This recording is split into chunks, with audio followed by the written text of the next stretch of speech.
सूचना केवल हमारे विचार हैं, वित्तीय सलाह नहीं। निर्णय लेने से पहले खुद शोध करें। किसी भी लाभ या हानि के लिए हम उत्तरदायी नहीं हैं।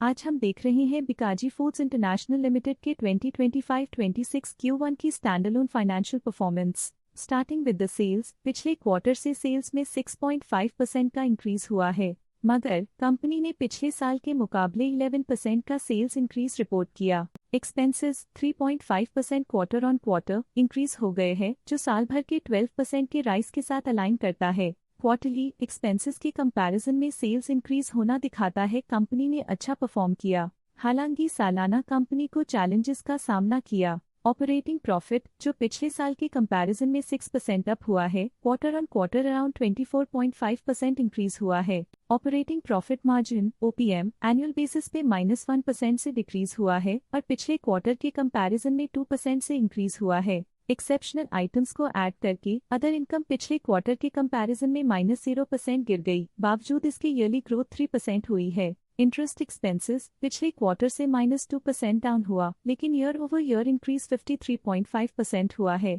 डिप्रिशिएशन कॉस्ट में 3% का क्लाइम देखने को मिला और ईयरली बेसिस पे 6% का इंक्रीज देखा गया। प्रॉफिट बिफोर टैक्स एनुअली 4.5% बढ़ा, लेकिन प्रीसीडिंग क्वार्टर से 28.5% बढ़ा है। इस साल कंपनी ने 25.5% टैक्स पे किया और क्वार्टरली कंपनी ने 25.5% टैक्स पे किया है। नेट प्रॉफिट ने ईयर ऑन ईयर 4% का इंक्रीज दिखाया, लेकिन लास्ट क्वार्टर से 29% का इंक्रीज हुआ है। इस क्वार्टर में कंपनी का परफॉर्मेंस अच्छा रहा और स्ट्रॉन्ग ऑपरेशनल मैनेजमेंट दिखाया। वहीं अगर एनुअल एनालिसिस की बात करें तो इस साल कंपनी का परफॉर्मेंस ठीक रहा। अर्निंग्स पर शेयर EPS में साल भर में 0% का इंक्रीज देखा गया, लेकिन क्वार्टरली में 29% की बढ़ोतरी भी नजर आई। इस क्वार्टर में कंपनी का EPS अच्छा रहा और स्ट्रॉन्ग मैनेजमेंट दिखाया। बिकाजी फूड्स इंटरनेशनल लिमिटेड के फाइनेंशियल स्नैपशॉट को रिव्यू करते हुए कुछ मुख्य ट्रेंड्स सामने आए हैं जो कंपनी की परफॉर्मेंस पे रोशनी डालते हैं। जून 2023 से जून 2025 तक बिकाजी फूड्स इंटरनेशनल लिमिटेड की फाइनेंशियल जर्नी में सबसे पहले बात करते हैं सेल्स की।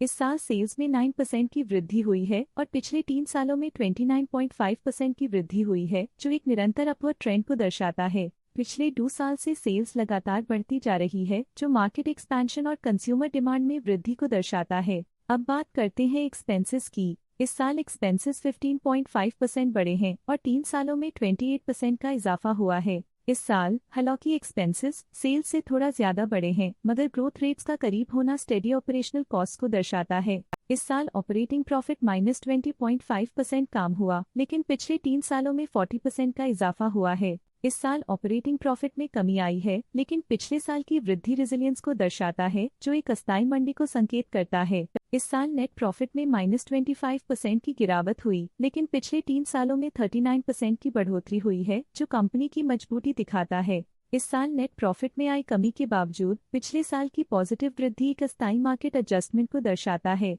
इस साल EPS में -42% की कमी के बावजूद लंबी अवधि में देखा जाए तो 7% की मजबूत वृद्धि हुई है। इस साल EPS में कमी आने के बावजूद पिछले साल की ग्रोथ कंपनी की मजबूत परफॉर्मेंस को अंडरलाइन करती है। चलिए अब बात करते हैं शेयर होल्डिंग पैटर्न की। बिकाजी फूड्स इंटरनेशनल लिम की शेयर होल्डिंग रिपोर्ट्स कुछ इस प्रकार की हैं, जो अननोन 2025 के तक चलता है। ये रिपोर्ट कंपनी के शेयर्स की डिटेल्ड जानकारी देता है, जिसमें promoters, promoter groups, foreign investors, public investors और सरकारी एंटिटीज शामिल हैं। पब्लिक हेल्थ शेयर्स का परसेंटेज 2025 के में 5.56% से 2025 के में 5.07% तक डिक्रीज हो गया। इस डिक्रीज से साफ है कि इस टाइम पीरियड में कंपनी में पब्लिक का हिस्सा डिक्रीज हुआ है।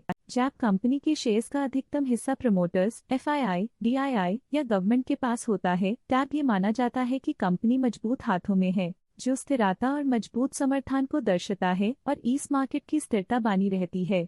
DII डोमेस्टिक इंस्टीट्यूशनल इन्वेस्टर्स ने अपना शेयर होल्डिंग 2025 में 12.2% से 2025 में 13.37% तक इंक्रीज किया। ये बताता है कि डोमेस्टिक इंस्टीट्यूशंस ने कंपनी में अपना इंटरेस्ट 1.17% तक इंक्रीज किया है। फॉरेन इंस्टीट्यूशनल इन्वेस्टर्स की शेयर होल्डिंग में थोड़ा डिक्रीज आया 2025 के से 2025 के में, जो दिखाता है कि फॉरेन इंस्टीट्यूशंस ने अपने स्टेक को क्वार्टर टू क्वार्टर -0.68 से डिक्रीज किया है, जिसे पता चलता है कि उन्होंने अपनी इन्वेस्टमेंट्स को पुल बैक किया है।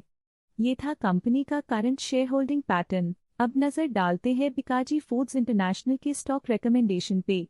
इस स्टॉक का करंट प्राइस 815 रुपीस चल रहा है। EMK ग्लोबल फाइनेंशियल सर्विसेज ने स्टॉक की बाय रिकमेंडेशन दी थी। उन्होंने स्टॉक का टारगेट प्राइस 775 का अनुमान लगाया था। रिकमेंडेशन के समय स्टॉक का प्राइस 676.4 चल रहा था, जो करंट प्राइस से 15.3% डाउन है। असित सी मेहता ने स्टॉक की बाय रिकमेंडेशन दी थी। उन्होंने स्टॉक का टारगेट प्राइस 775 का अनुमान लगाया था। रिकमेंडेशन के समय स्टॉक का प्राइस 631.25 चल रहा था, जो करंट प्राइस से 18.3% डाउन है। आज के लिए फाइनेंशियल सेक्टर में इतना ही। देखने के लिए धन्यवाद। स्टॉक लेटेस्ट न्यूज अपडेट के लिए चैनल को सब्सक्राइब करें और वीडियो को लाइक एंड शेयर करें।